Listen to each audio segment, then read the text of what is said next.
Welcome back to the Football Card Quest, everybody. Got my main man here, Carter the Power Bryant, and we have a special guest today, Paul Hickey from NoOffSeason.com, and a longtime collector, sports enthusiast, fantasy football gamer. His website, NoOffSeason.com, started out as a fantasy football website, and now he's got the critically acclaimed Sports Card Investment Report. It is very dialed in.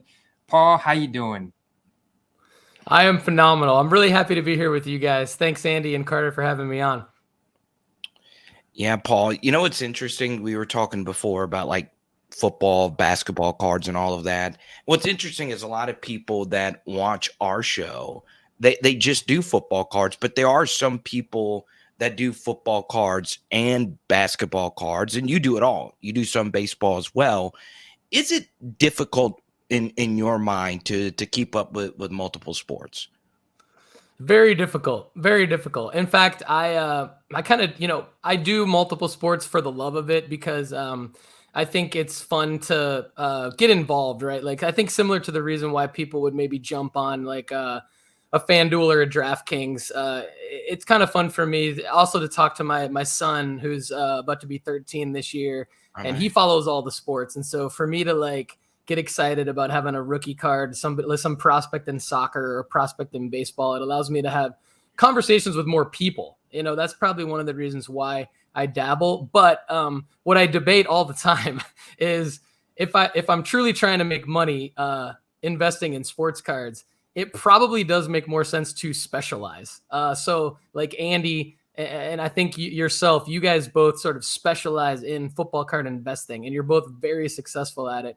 I think I'm probably not as successful of a sports card investor, in part because I do dabble in a bunch of sports, but I do think, and thank you, Andy, for dropping the sports card investment report. That really means a lot to me because the sports card investment report does cover all sports. And so buying and investing in all sports does help me do a better job creating content at NoOffSeason.com. So I might not be making as much money flipping cards, but I think I'm doing a better job probably producing content for all of the sports and having conversations with more people about it, which is just kind of the fun of the hobby, right? So that's kind of why I do all of them.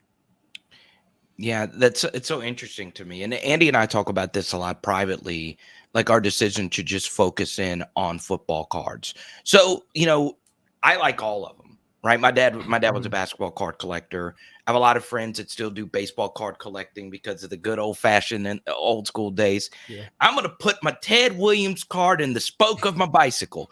There's so much history, obviously, with baseball cards, and you're obviously very familiar with soccer cards and all of that. If someone were to listen to this for the first time and they say, look, I've only done football cards, but I want to dabble in a few other sports, what would be some advice you would give them? Yeah, great question. I would say for baseball, focus on Bowman first Chrome.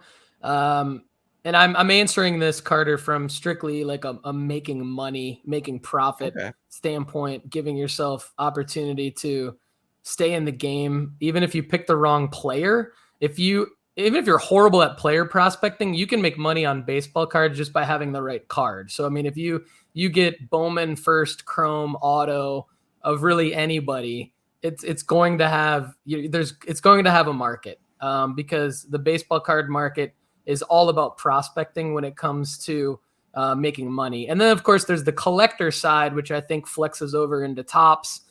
Topps has a lot of different releases, and there's people that like to build those sets, and so that's a different part of the market. For soccer, it's actually pretty similar to baseball. We talk about that a little bit more on the Sports Card Strategy Show. Kendall McKee and I host that show, and we've been starting to talk a lot more recently about the overlap or parallel, I guess, between soccer and baseball. So if you go anything Topps in soccer, and it's just going to have more value than Panini. It's just, for whatever reason, it's like the true soccer investors are going Topps, UEFA Champions League releases. There's an exception in the U.S. market with a guy like Christian Pulisic and other members of the U.S. men's national team. Very few exceptions. He'd be one of them. You get like his Kaboom, for example, from 2017 in a United States of America kit does a lot better than his Kaboom in a Chelsea kit. And I think that's just because Americans probably are more familiar with U.S. men's national team than Chelsea. I could be wrong on that, but I think that's why. And then for basketball, I think, there's a lot of opportunity in basketball prospecting as well, but not as much it's not as safe as baseball or soccer, but the prices are a little bit lower. Like to baseball prospect, it's highest prices, but the safest investment. Soccer is kind of like between basketball and baseball in terms of like the prices you're paying for the top prospects. The thing I like about basketball cards is you can go back and get a guy's rookie card or some kind of insert or numbered card, and you know their career. Basketball is a little bit easier to follow. Basketball is easier to follow because there's 2 rounds of a draft every year, and that's it. And there's not that many players. In soccer and in baseball, there's a ridiculous amount of teams. The systems are different. You've got baseball players coming in from different countries that aren't drafted. In soccer, there is no draft. So I would say just concluding this, basketball is easier to research, easier to follow, easier to get in on. If you haven't done basketball card collecting before, I would just go back and research the NBA draft results. That would be the place I would start. But you can't do that for baseball or soccer as well. So that's kind of the biggest difference. And football is more like basketball in that regard, because you can go back and research drafts and get that. Andy uses the phrase draft capital a lot, which that really resonates with me. I think that's a big thing. So basketball, you can do that, and you really can't do that as much in the other 2 sports. So that is so interesting. And Andy, like this is what fascinates me, right? So, Paul, I'm very familiar with European soccer. I used to do some radio in European or international soccer and all that, and just went to Liverpool for my first ever game. I'm a big Liverpool fan, and I actually know like a decent amount about like all the leagues, Serie A, La Liga, and all of it. And I've heard you on your show talk about how complex it is. Because, like in the NFL, we have all these hype cycles, right? You have, the draft and the Super Bowl and all of that. In soccer, you got Champions League, and then you got World Cup, and then you have them in their international uniforms. It just seems like it just overwhelmed me. I just could not do it. I'm not smart enough with money and all of that. And it's crazy how well you guys break that down. But I heard something very interesting before we jumped on here. You said football cards might be the riskiest. Did I hear you correctly, Paul? Yeah, I think I feel like they could be the riskiest because of injuries. The career length of NFL players is way shorter than soccer, international football, soccer, and baseball and basketball. And like, I'll give you an example. I want to get your guys' take on this. This is actually something I was hoping we could talk about. Is like last year, I bought a Kadarius Toney Panini Black RPA when he was injured. And just by the luck of everything, I listed it right before this very rarely happens to me, but I listed it right before, I think it was maybe week 4 or week 5. Andy will probably know off the top of his head. Comes in and catches like 12 balls for 147 yards. And then it sold. I think I bought it for like maybe $35. I think it sold for close to 150 because of that game. But he was injured in practice the next day, or I think he might have been injured in that game and then didn't come back. Wow. For about 6 to 7 weeks. And like my window on making money on that Kadarius Toney card was literally like probably 12 hours. And just by the luck of the draw, it was up on. I had it listed on eBay, and I just remember thinking, okay, that was a win. I had some other losses, and you can flip football cards during football season. But I think if you are going running back or wide receiver, it takes a big performance to get a profit margin, and it's hard to get consistent performances out of those guys. So I think timing it is harder. And then I think the risk of injury is greater, but I'm interested to your guys' take on that. That's why I think football is riskier. But what do you guys think?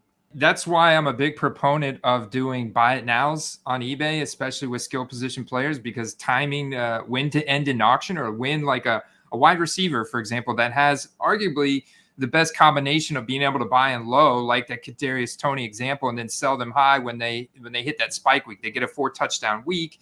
They totally break out. Obviously, Kadarius Toney is very electric player. He doesn't have a lot of college stats, but he is extremely electric with the ball in his hands, and big market with the New York Giants. So I'm like, all right, that's the kind of card. Be ready, have it listed in a buy it now, and don't get greedy. Like Carter and I talk about this, not getting greedy on cards like that, because you don't know when that window, that opportunity window, like the Giants overall, do we really expect them to make a playoff push this year, especially behind the Eagles and the Cowboys in their own division? So it's like, no, not really. So when it comes to the playoffs, they're probably out of it. And then Kadarius Toney cards dip back down. Plus you have, a limited amount of games that he could be relevant in this year.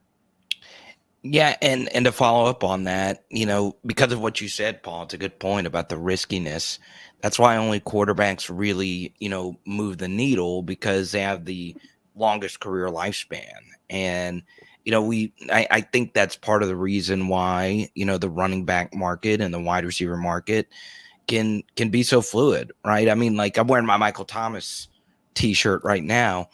I mean, there's no telling that we would have saw what we saw these last couple of years, which is just pure inactivity. So, man, it's crazy to really think about, now that you put it that way, just how fluid and risky all of the football card market is. Out of all of them, which one would you say is the most liquid? Which one do you think, Paul, in your mind, does the most transactions? I think it's kind of hard to beat baseball Bowman Chrome first autos.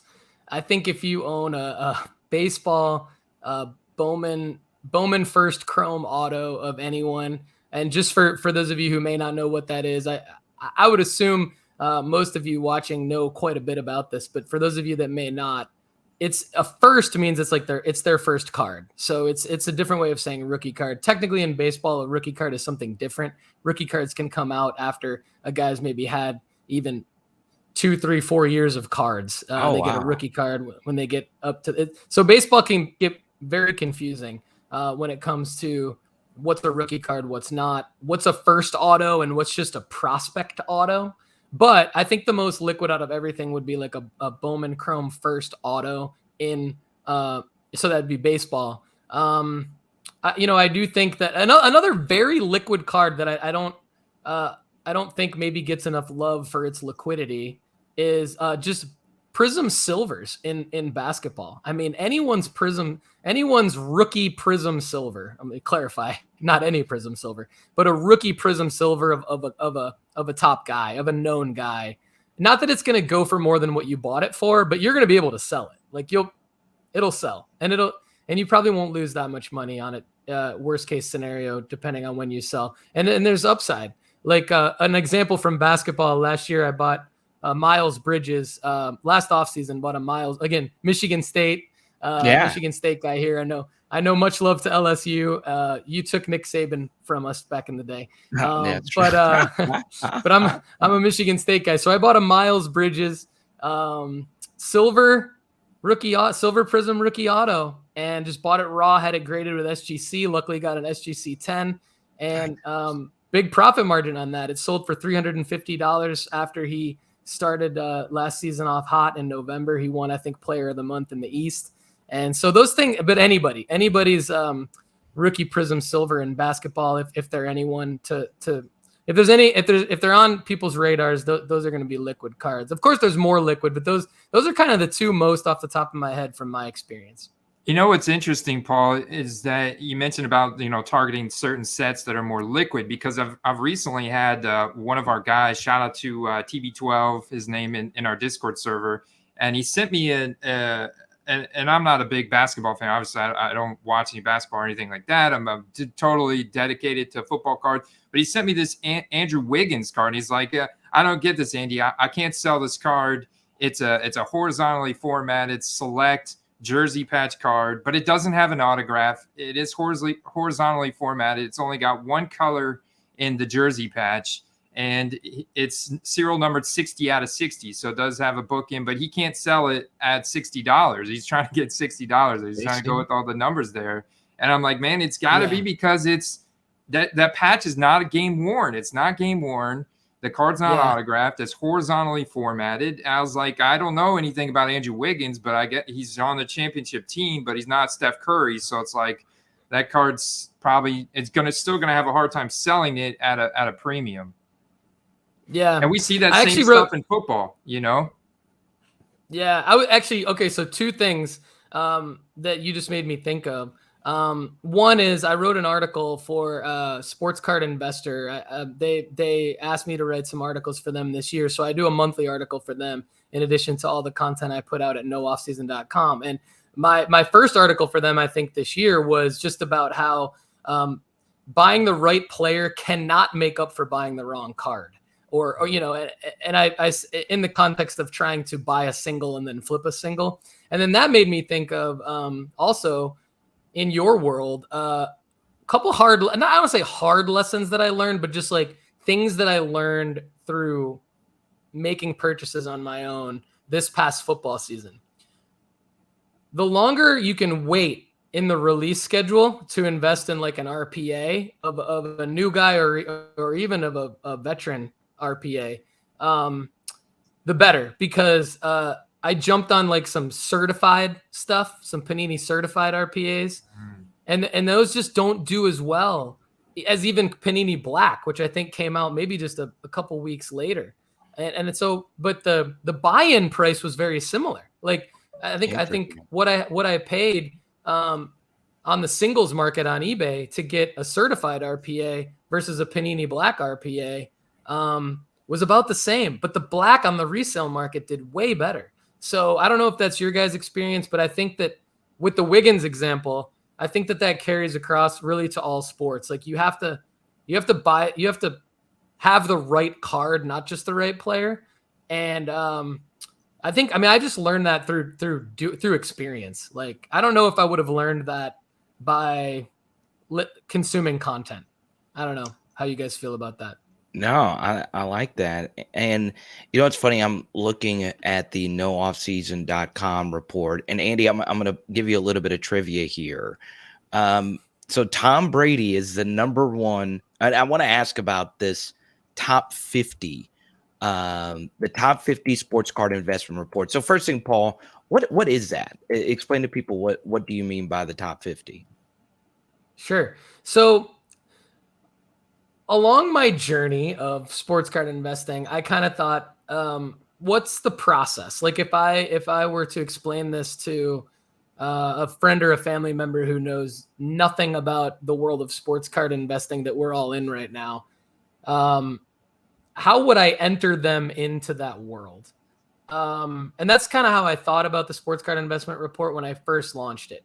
And so, but then you immediately realize you have to start factoring in value to the actual target audience. And so the actual target audience for the sports card investment report would be anyone who's spending, say, $500 to $1,500 a month investing in sports cards, mainly for the purpose of a little bit of maybe 10 to 20% PC, but basically 80 to 90% moving for profit.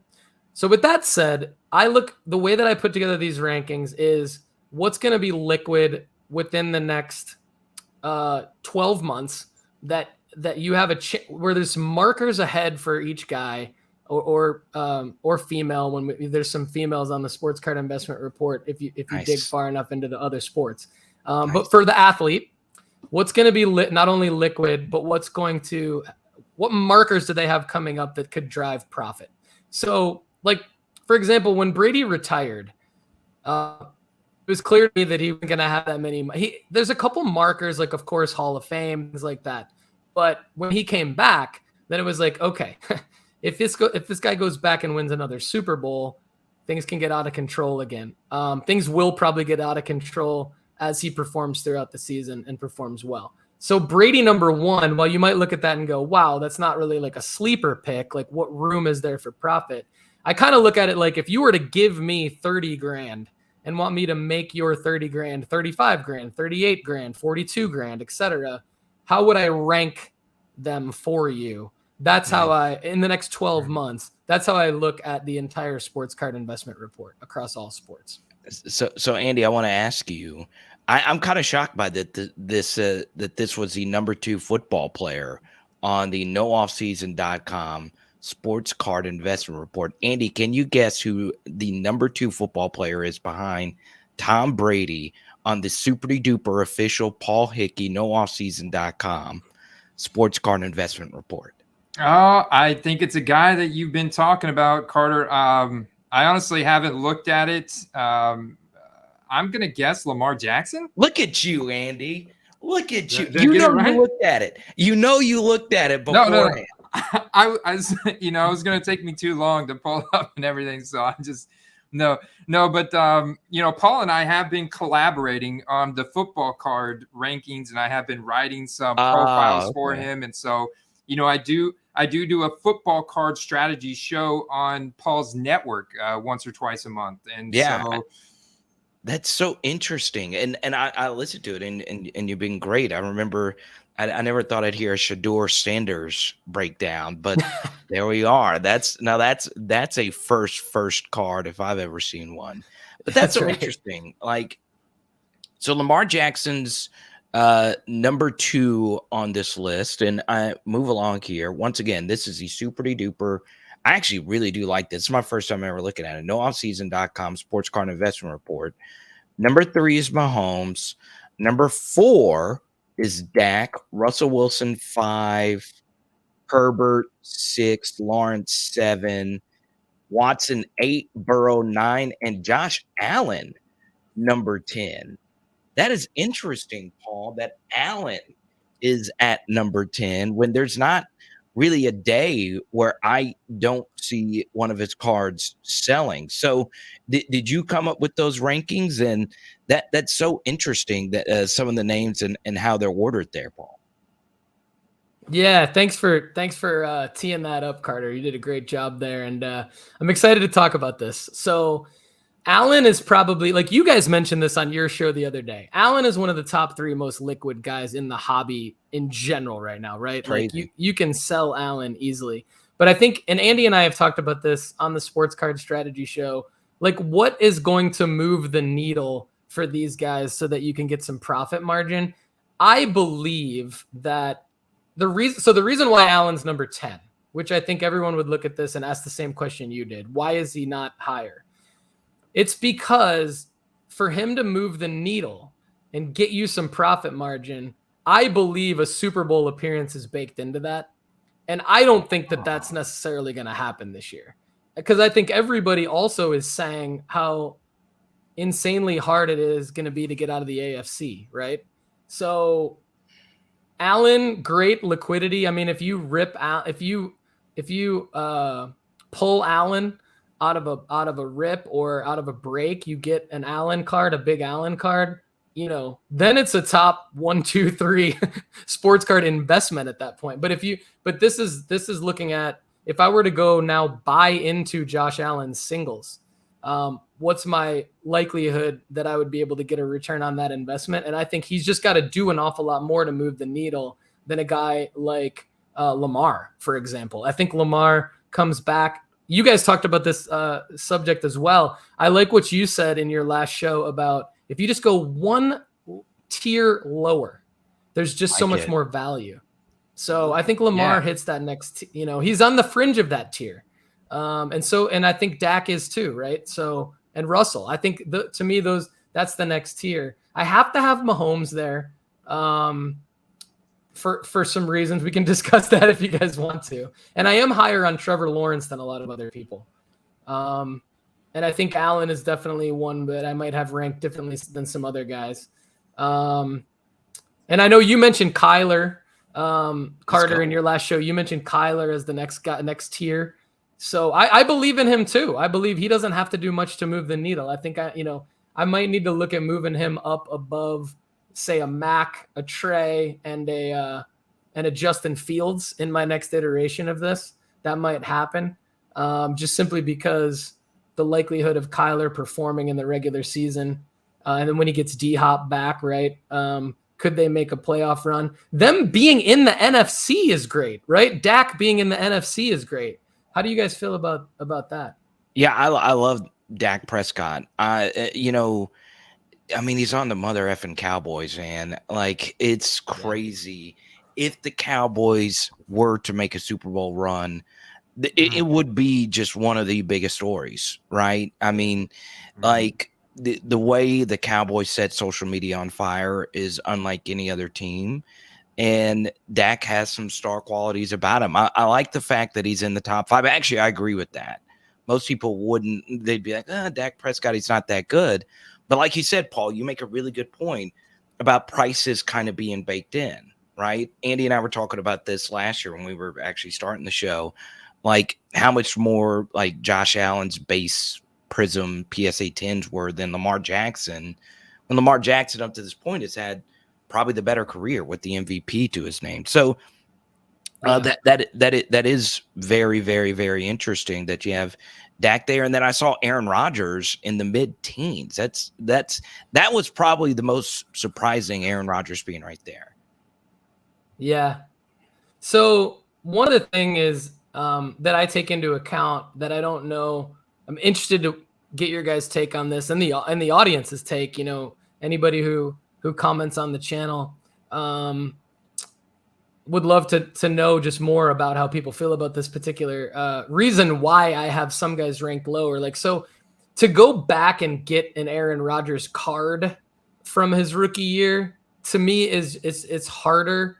Not just in the sense that it might take more work, but I think it's actually harder to find investable cards. I think my take is in the era of, say, 2017 to present rookies, there seemed to be a plethora of investable cards available to be more liquid.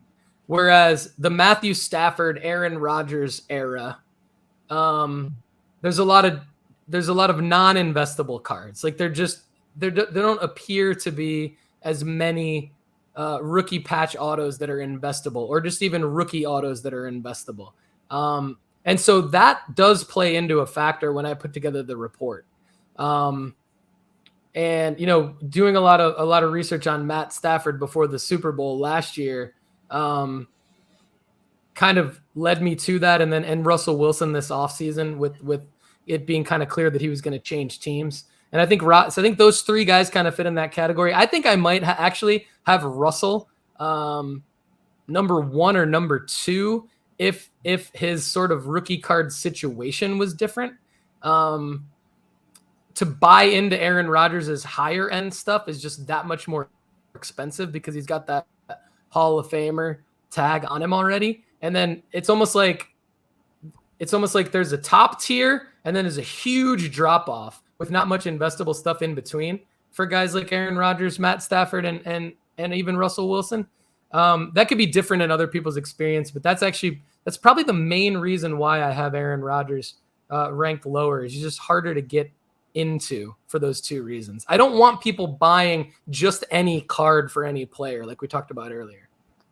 Yeah, Andy, I totally agree with this, man. It's crazy. And like, you know, Rodgers rookie 2005, correct? I think that's right. Correct. And then that's right. And Andy and I talk about 2004's rookie class all the time. And while they don't have like an Aaron Rodgers top tier players, there's just a ridiculous amount of good players. And the rookie cards in that class were so good. And I hate the fact that Aaron Rodgers, like most quote unquote iconic rookie card, is him in a practice uniform. I've always found I don't know if that makes people feel a certain type of way about it. It kind of does for me. I don't know about you, but it is very, very strange. One last thing on the report. Paul, how do you feel about position players? I understand like quarterbacks, you know, run everything. And we touched on like the short window of position players, but we saw, you know, Jamar Chase and Justin Jefferson, two of my favorite players of all time for obvious reasons. But how do you view position players whenever you're putting together a report like that as far as collectability and investability? I feel good about them related to football card rankings. Obviously, they are short-term window investments. They're the definition of flips. So, you're going to be quarterback heavy in a ranking system like this. But we do have Justin Jefferson 19, Jamar Chase 22, Jonathan Taylor 23. I think there's opportunity. I know Andy doesn't like Najee Harris as much as I do. We've talked about that. I've got T. Higgins up at 29, and I think we all like him. So there's opportunities. What I like about position players, which I think everybody does, is their price point is so much lower. So if you get creative and you find a position player, you can really win. Like you can really win if you know what you're doing. Where I think it gets tricky is again the timing aspect of it.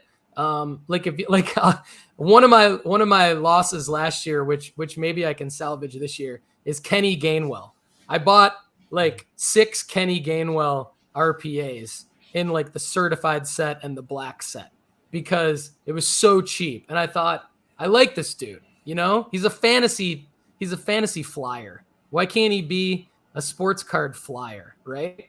And I just think like their cards can go to 0. So that's just where you have to be careful on it. But I like the spot that position players have because it makes it fun. It's more fun to me than placing a bet on FanDuel or DraftKings because if I missed on my Kenny Gainwell last year, but I still have the Kenny Gainwells.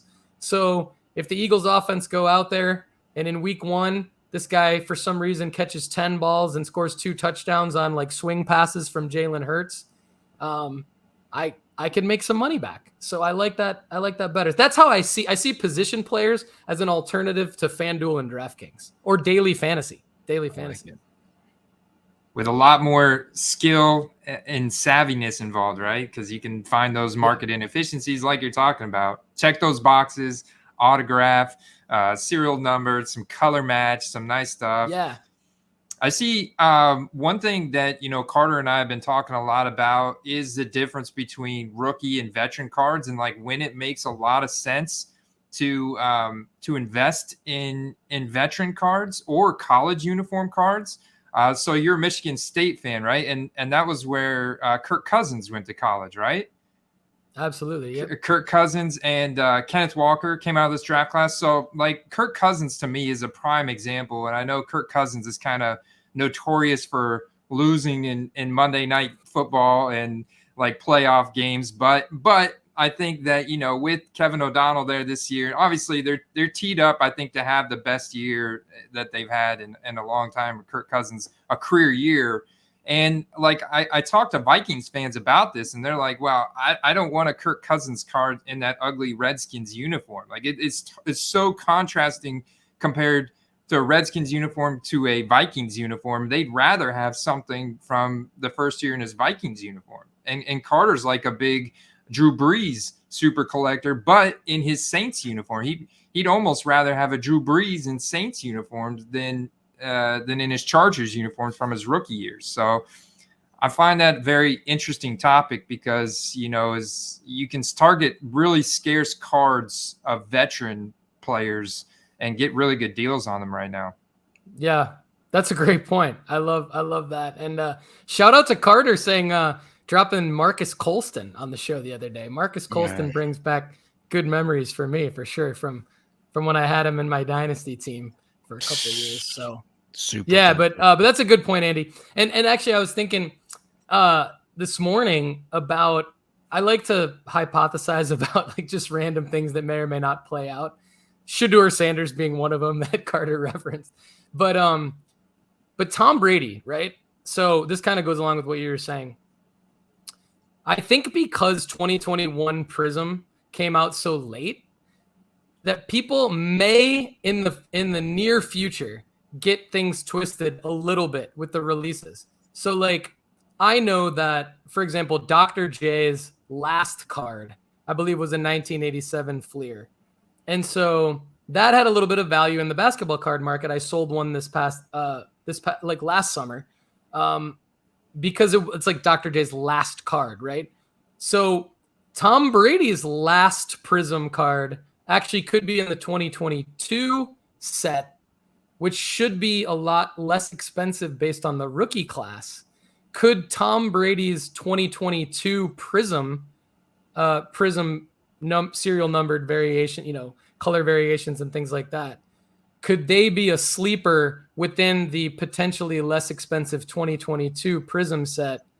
Whereas people might not realize that could actually be his last card just because of the release schedule being so late. Like, I think in the future, people might peg this 2021 set as his last one. It's not going to be, because he's going to play this year. And then the 2022, whenever that one comes out. So I kind of earmarked that one to myself I don't typically make those plays, but I'm thinking maybe that's something. Like, if I go buy, like if the, you guys see where I'm going. If the wax price is lower of 2022, is that potentially a chase? I don't know. I think that's one of the biggest differences between fantasy football, or real football, and sports cards. Everything that Panini does is retrospective to what happens this year. So, like, if you want to invest in Ken Walker right now, the only thing you get is like Bowman stuff in his college uniform. There's nothing in his pro uniform to at least September. Now with the release dates, maybe even further. Tom Brady, another example, his last card, they're not going to even maybe have a picture from a game this year until next summer at the earliest, of his final season. So it's very retrospective, whereas in fantasy football, you're trying to get Ken Walker now, whether it's in your dynasty rookie draft or your seasonal redraft. You're like trying to get him now, stash him, even if he is going to, be splitting time or be behind Rashad Penny. It's like for future breakout potential. And it's hard to stash rookie NFL players early because of the release schedule of Panini. Yeah. Yep. Let me ask you this really quickly, Paul. This you brought up something interesting, and one of my favorite things about having you on the show is Andy and I, we like talking about everything hobby related, but we've had to lead every show with Prism release, because it's by far like the biggest story in football cards, right?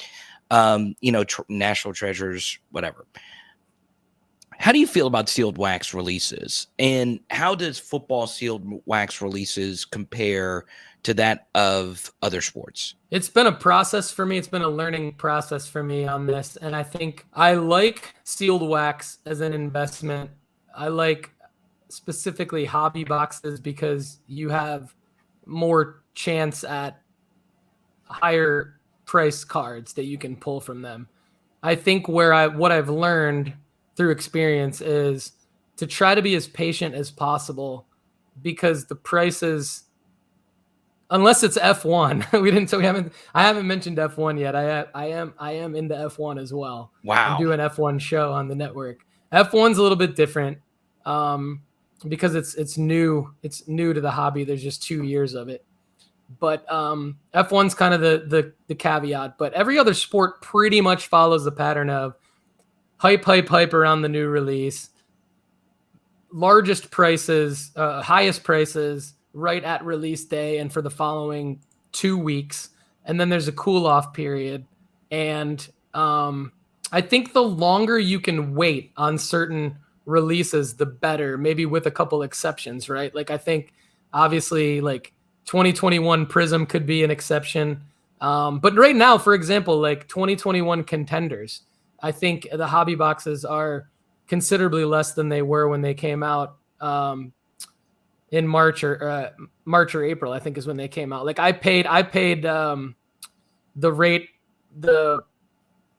from PaniniAmerica.net. I think it was $600 to $650 for a Contenders hobby box. I think I got a first off the line for even more than that. I don't think they're that right now. So my lesson is, like, I think sealed wax is a great investment depending on the product. You have to believe in the rookie class, obviously, but the longer you can wait, the better, because like, it's kind of like in Back to the Future Part 2, where Biff had the almanac from the future.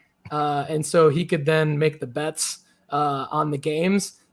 I kind of see sealed wax like that. I think that's our real life version of that, being able to see what's already happened and still go back and make that investment based on, this rookie class could have some Hall of Famers. It also has XYZ kabooms in it, or other inserts in it, things like that, Prism color blasts and all that. So I do like sealed wax a lot.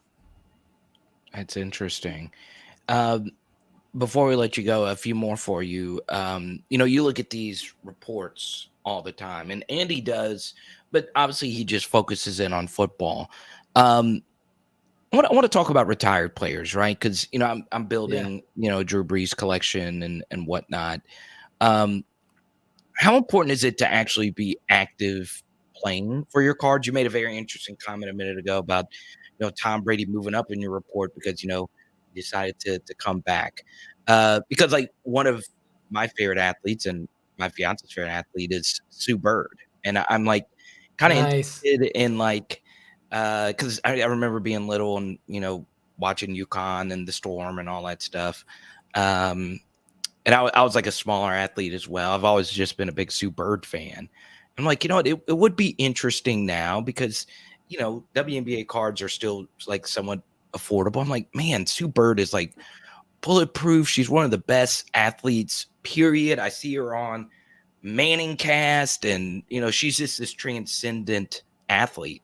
Uh, it's interesting when I start looking at like retired players cards compared to active player cards, because like we tend to think of them being such safe investments, but do they not have as much of fluctuation because they're not playing anymore? Your overall thoughts on retired players in general? Yeah, sure. So if you don't mind, I'll do that, and then I'll talk about Sue Bird and the WNBA as well. So because I Yeah, think they kind of go together. So retired players, the play right now to me, well, I don't have them on the report for a very specific reason that you hit on, which is there's no markers coming up for them. So I can't really put them in the only retired player I have on the report right now is Gronk, and I put retired in quotes, right? Because I know Andy thinks he's going to come back, which we'll see.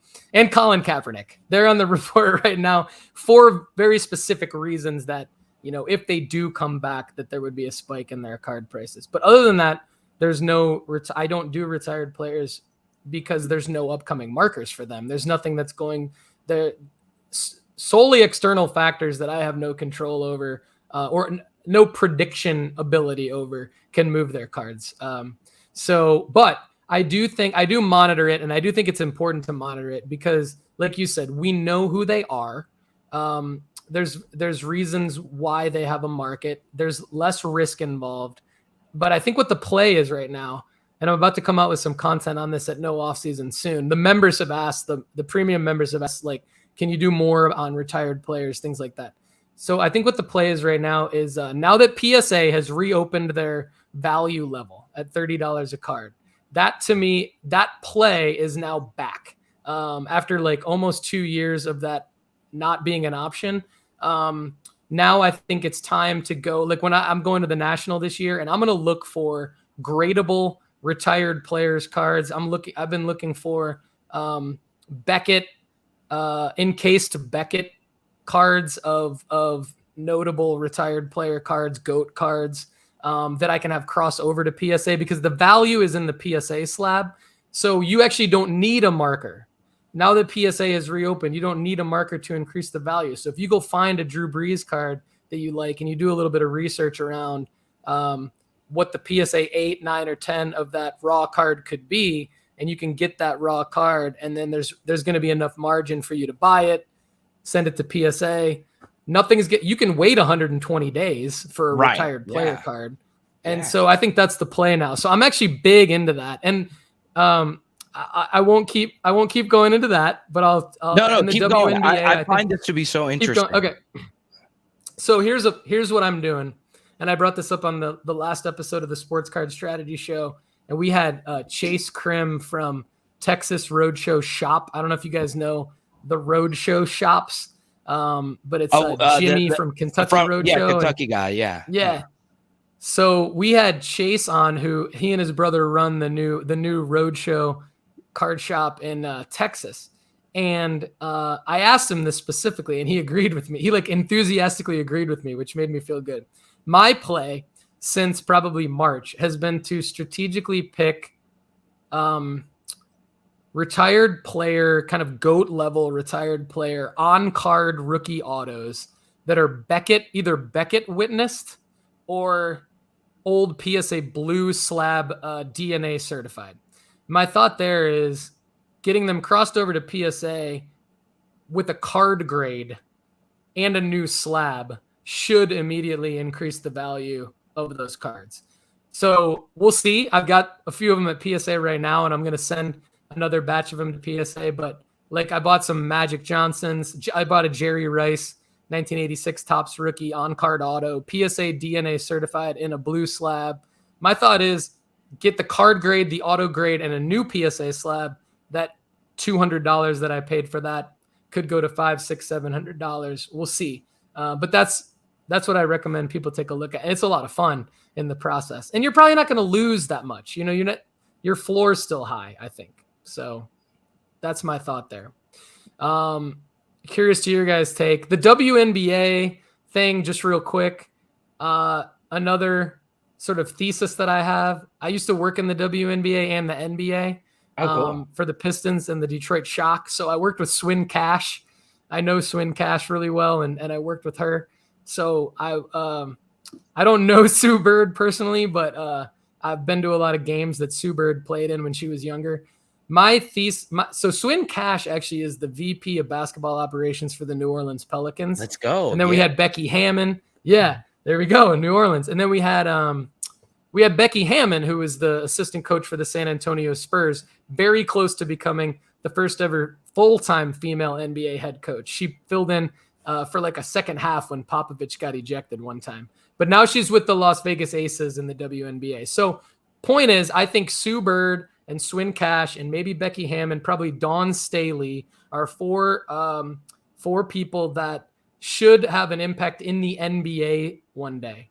As the world has evolved into females getting more opportunities, as they should, in the sort of male-dominant areas of sports, you should see those four females and others carve out significant roles for themselves in the front office or benches of NBA teams. And as a result, you should see their card prices increase. So I think another play would be do your homework on all that stuff, follow the news around the WNBA, NBA news, and you could really like the Sue Bird. So you bringing up Sue Bird, like that's how I think of Sue Bird. Like, yes, GOAT of WNBA for sure, but also could end up running an NBA franchise one day just because of the way that the way that things are going. I think total shot in the dark. Yeah, I think she's going to be like, I could see her being like an analyst, like the next Doris Burke, and I could see her like calling a finals game at some point because, I've seen her do broadcasting now, and then Megan Rapinoe and all of them. It's crazy. Megan Rapinoe being her wife, and obviously she's one of the biggest sports stars on the planet. I'm a Sylvia Fowles fan, LSU, Simone Augustus, all day. But nice. but I didn't know we talked WNBA cards. I do think there's a market for it. I remember seeing the Sabrina Ionescu. Is that how you say her last name? Is that right? Yeah. I remember Prism coming out, and those card designs were like sweet. I was like, God, these look pretty good. I have some WNBA. I have one WNBA Orange Blaster over here. It's very interesting. Andy, for me, as far as like the retired cards thing, as far as football is concerned, I'm going through this right now because I've been listening to podcasts and people talking about the PSA 6 Johnny Unitas and the vintage cards. So, Paul, my question for you would be, obviously, we had the recently retired players, so like the Peyton Manning, the Drew Breeses of the world, but just really quickly, since we don't dabble too much in vintage, what is your overall view on vintage market cards, not only just in all sports, but in football specifically? I'd say there's like a handful of guys that will always have a market. And I think other than the quarterbacks, I think you're looking at, and I even think there's a lot of quarterbacks that will not have a market that maybe people think. Like, I think there's heroes and then there's GOATs. And so I think that the GOATs are the Barry Sanders of the world, the Jim Browns of the world, the guys that every person, like people in Spain, that not necessarily native Spaniards, but people in Spain from all over the world know Barry Sanders. And I grew up in Detroit. Barry Sanders was my favorite player. I thought he was I thought that he was popular because I was in Detroit. No, Barry Sanders happens to be like a guy that everybody knows and loves for many, many reasons. And I think you've got like a handful of guys that are always going to have the market. I think that vintage quarterbacks are not going to play as well into the future as like the current quarterback market. So what I mean by that is like the Jim Kellys, the Dan Marinos, they only have like Dan Marino only has like maybe really one valuable card, and it has to be in a high grade. So you don't really see a real market for like the other guys that I think are more local heroes. Like even though Dan Marino was in Ace Ventura and he's done some other stuff, it's not quite to the level that you see from some guys in other sports. So I think there's actually what I'm trying to say is like actually a very fine line with vintage football.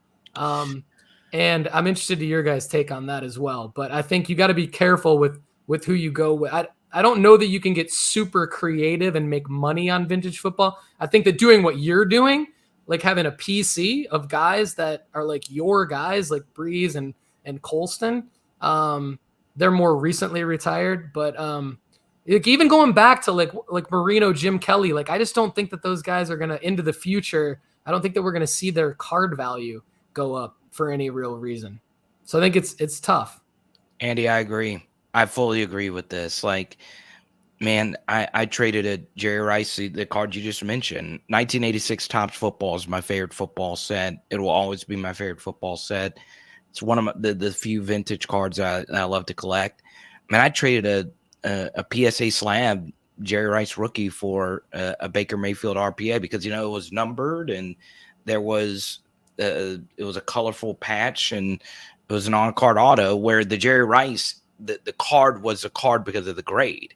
And I actually did a further examination of the card and the slab was like scratched and I just didn't like the card. It was a PSA 8. It wasn't a good grade it wasn't a good version of that card.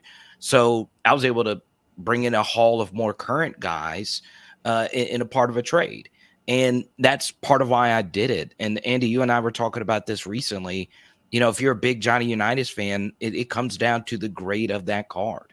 Yeah, grade chasing I think that's what vintage cards are really focused on, right? Because you have such few different variations of rookie cards. And like you're talking about, predictable events or markers that are going to drive the values of those cards up are just not really like happening on a weekly, monthly basis. And you don't have the ability to like target market inefficiencies, like targeting auctions, because there's really one card. So then it becomes, about the grade, the condition of that card. And the PSA 10s can be like astronomically, like we've seen, like the PSA 10 of Joe Montana is like $100,000 card compared to his 9s and 8s, which are very like reasonable, just a few $1,000s. Then you get to the 5 and 6, those are a couple $100s.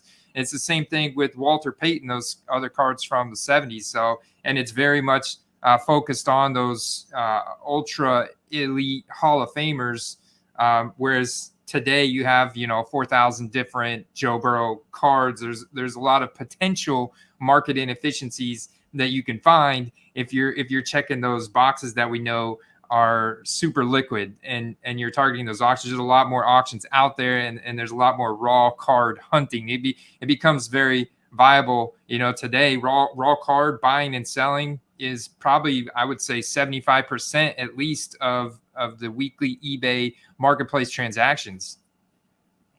Yeah.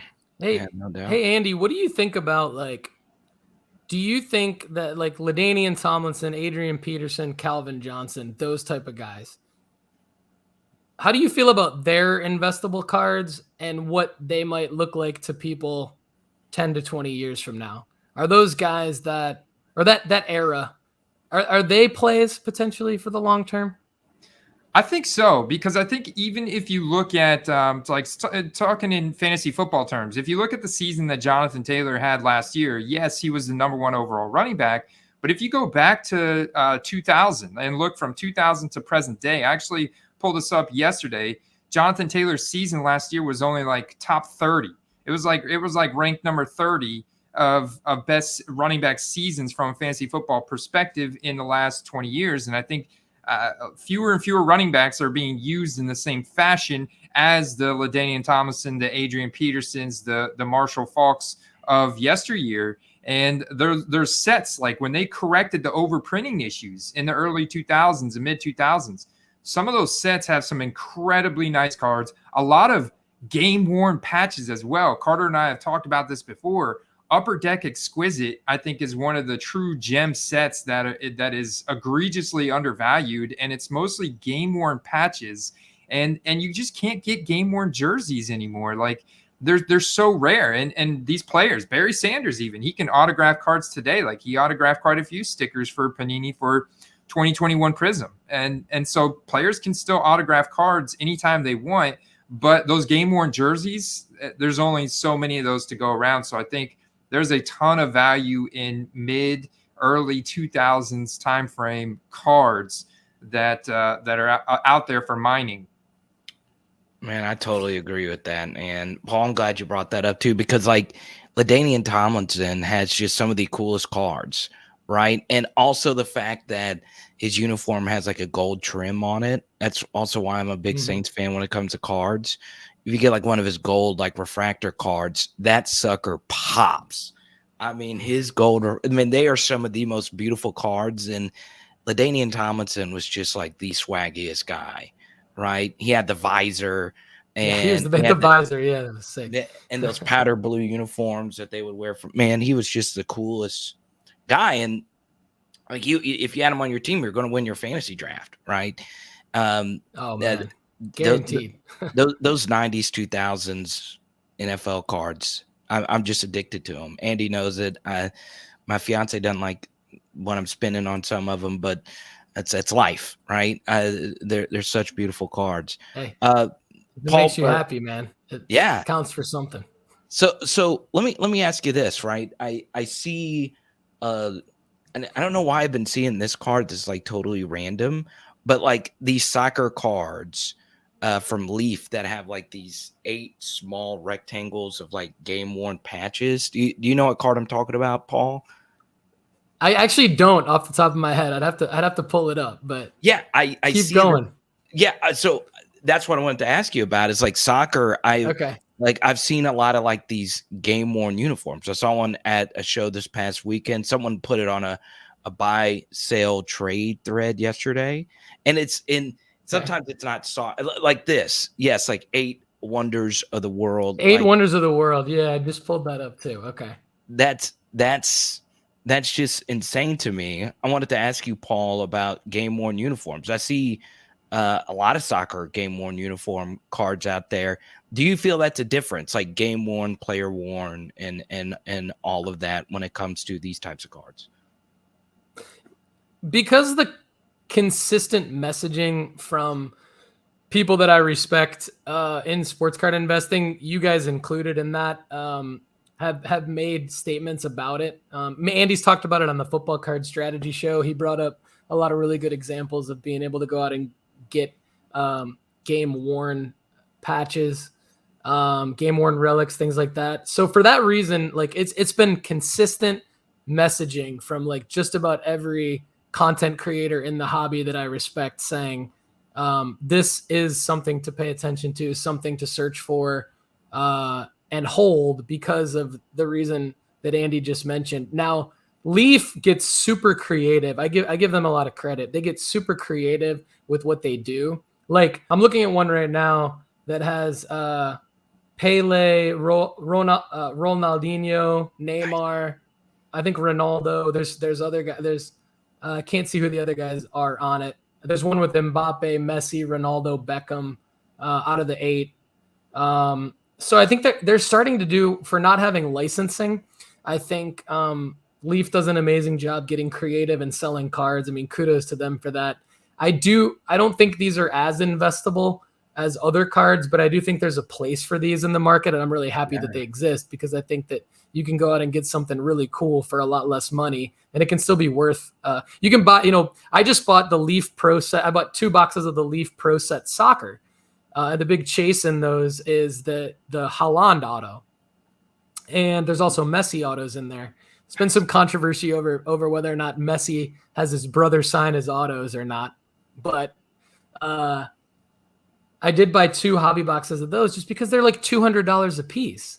And so why not? And like I can rip one of them with my son, and like we can have fun and see what we pull, and it doesn't have to be an investment. But you can still get an auto. So I think that's what I like about Leaf, and Leaf Soccer in particular is doing some really creative things. That's so cool, man. I love Lameme James posted this card. I've seen it before. The triple patch of Tom Brady, Joe Montana, and Jimmy Clausen. And I want that card so bad. I want that card. That's pretty cool. I want just legend, and Jimmy Clausen. I want that card. Jimmy Clausen with the Notre Dame connection still. So that's pretty cool. But yeah, there's that one Tom Brady rookie card with like a no-name guy on it that was drafted to the Patriots. It was like a long snapper or as a backup, like the guy's like forever immortalized with Tom Brady by getting printed on a dual rookie card with him. Let's go. I don't see those cards quite as liquid in a lot of cases, especially just like on ultra modern. Like if you have, for example, Kyle Trask and Kadarius Toney on the same card, they drafted to 2 different teams, 2 different positions, everything. Like I get the college connection, but they're portrayed in their NFL uniforms. So I don't know. It's interesting because like it's polarizing, like contrasting uniform colors, different team scenarios, different divisions, the whole 9 yards. So I sometimes don't see those cards quite as liquid as like the solo player cards, but obviously game used memorabilia changes everything. That's a game changer. Plus we're talking about GOATs.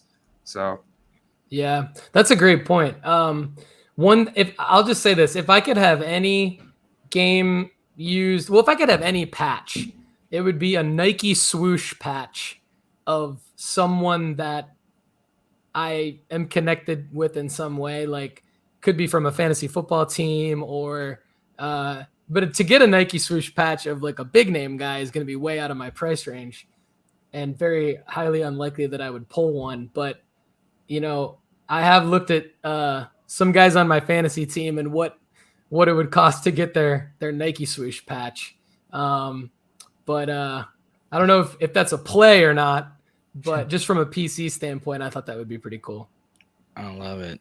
Hey, man. It's all about the entry price point. I know we've talked about a lot of different cards, and I feel like, and going back to your rankings we talked about earlier, man, and that's, I think you've got Josh Allen at the right spot because he's so dang expensive right now. That Super Bowl appearance this year is absolutely baked in to his prices like they were last year in the summer. And what happened? They lost to the Steelers week 1. His prices went down throughout the year, even though he finished once again as the QB1 in fantasy football, literally put that team on his shoulders.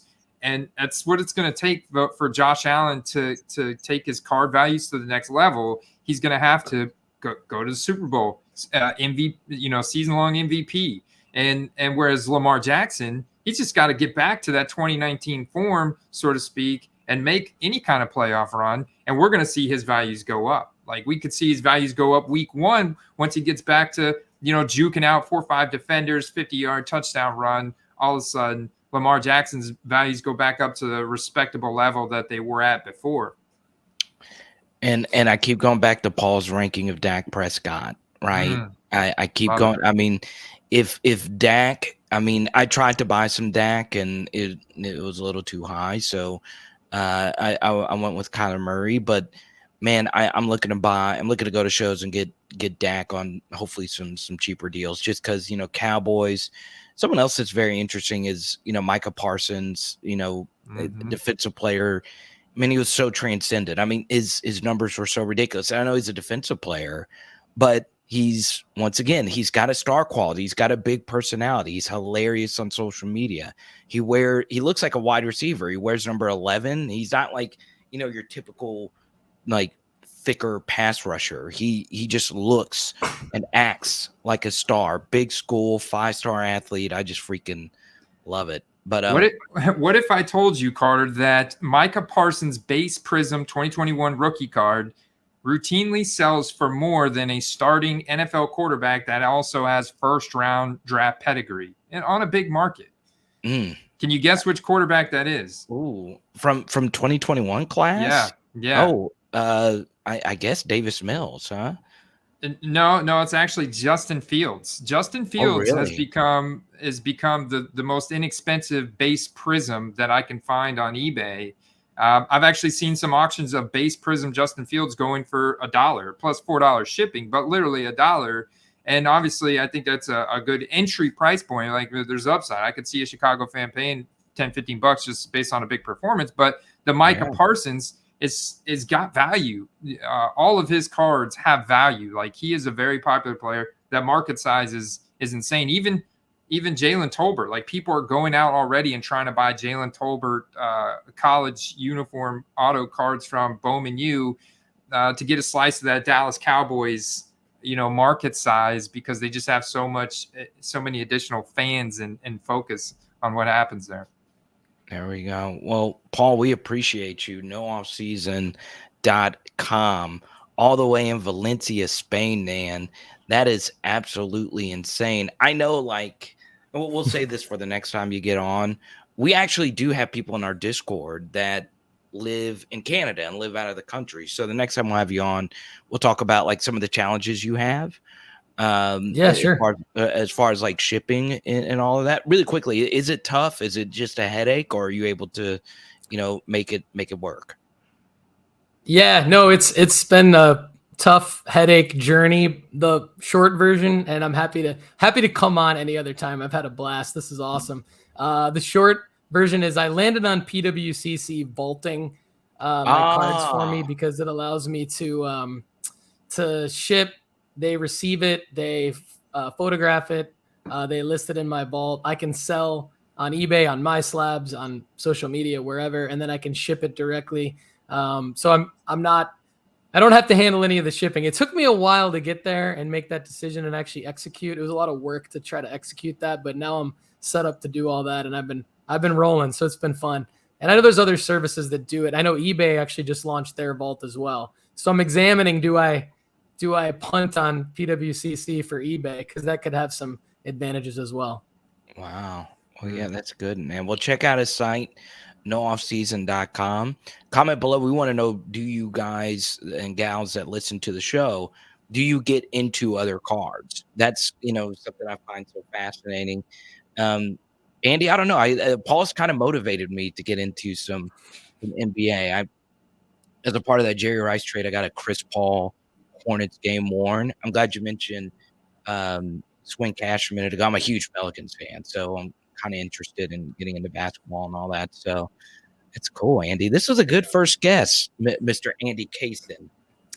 Yes, it is. Absolutely, man. It's been a pleasure, Paul. And you've absolutely motivated me as well to double down on football cards and actually do something that I've always wanted to do, and that is build a fantasy football draft kit.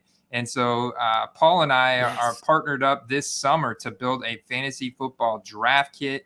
Very excited about that as well. And just more football card fun, man. Let's go. Plug the draft kit. More to come on the draft kit. I'm excited about that as well. Yes, sir. Thanks for having me, guys. This is awesome. Yeah. I'm glad you could join us today, Paul, and look forward to next time.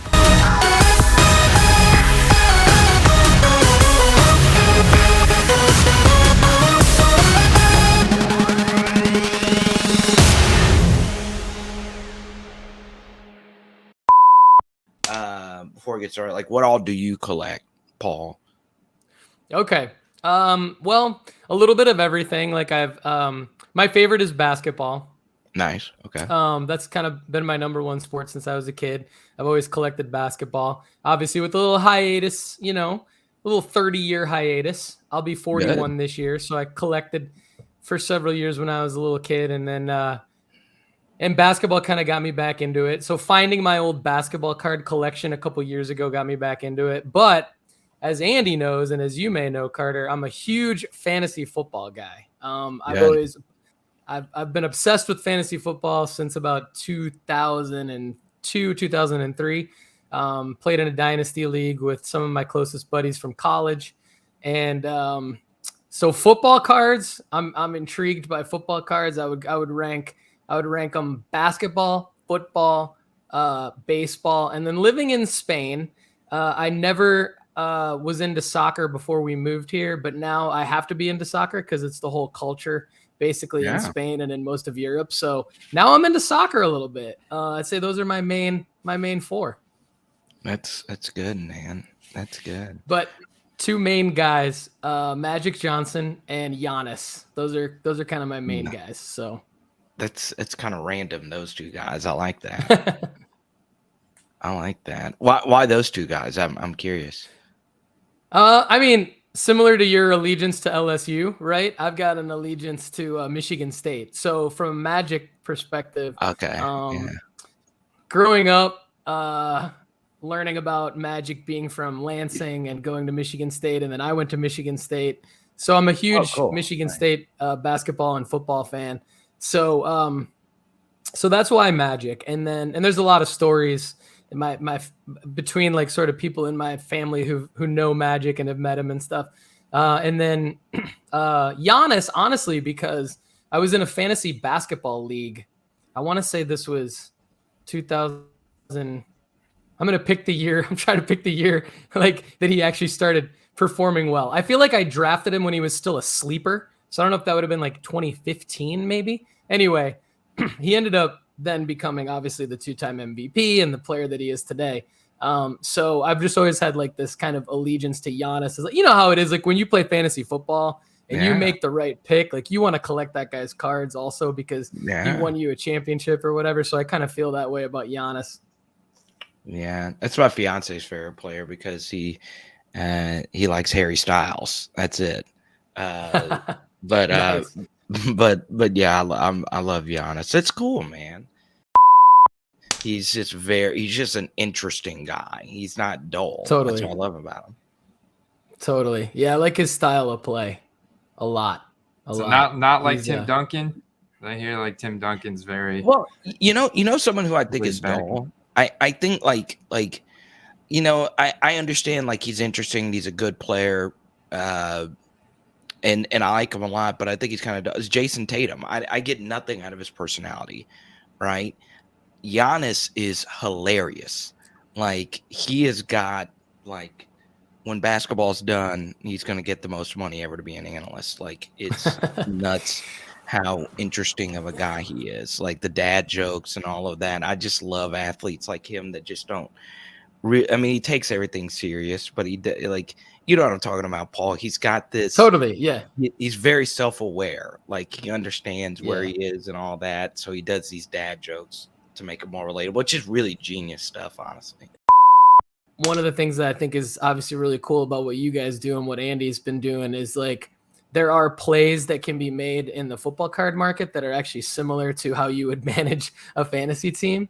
But there's obviously distinct differences in terms of that. So I have some experience from doing that the last couple of years that I can talk about and get your guys' take on as well. So yeah, it's awesome. It's a little riskier. I think it's a little riskier than basketball. It's probably the way I agree to a certain extent, but then again, I saw people set money on fire with Kobe White cards. So true. That's a fascinating thing. I've actually got some Kobe White cards. That's right. They're still sitting on ComC. I had no clue what I was doing.